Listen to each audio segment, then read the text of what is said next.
د چارچوبیا پنگاوا جی عبدالله اوجلان را آزادی و جی پرزگریکا کرد را چارەسەریya سیاسی خلکên قامیشت و dest bi çalakiya konvedanê kirin.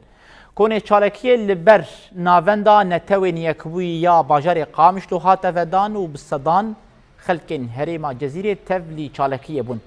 Çalakiya konvedanê bi daxuyaniyekê dest pê kir û tê de xelkên herêmê piştgiriya pengava ji Abdallah Ocalan ra azadî kirin. Herwiha din konê çalakiyê de sinvizyoneke têkildarî kompleya pazdê Sibatê hate pêşandan û komên hunerî stranên şoreşgerî pêşkêş kirin. Konê çalakiyê dê heta 23 mehê dewam bike û tê payîn ku bi hezaran xelkên herêmê beşdarî konê çalakiyê dibin. ایرو ام جیوک درباری وی کنی اعتصامی بونا وی خبر و خبات بونا باجاری تربسپیه اما آزادیا سروکا بود خوازن ام جیوک کجن یعنی سروکا بود فکر و رمانی ویت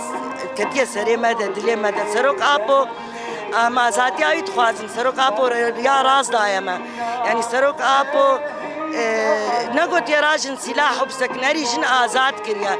يعني جني ما أنا وكم حموج نكون صانع مكتنا أستاجي ملي عسكري سياسي آبوري يعني أم دويت تشتي جن بري نولو بو يعني سروك آبو تشتك هري تشتكي راستاي دايما سروك آبو فكر راماني كتير يعني هر چار بارچه كردستاني امشي وكا خلكي هرمات البسبيه ام تبلي كوني چالاكي بونا كوني جو ازاديا ريبرابو او جروبا لجنا ياكو دعوة دكيش بو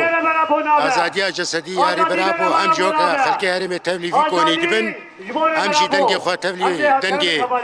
حمية غالي جو ازاديا جسدي جبو ريبرابو تخوازن امجي دنگي قبلن دكن دكهنا حمي انسانيتي حمي مروفاية حمي سازينا نتوي ايش بو حقوق الانسان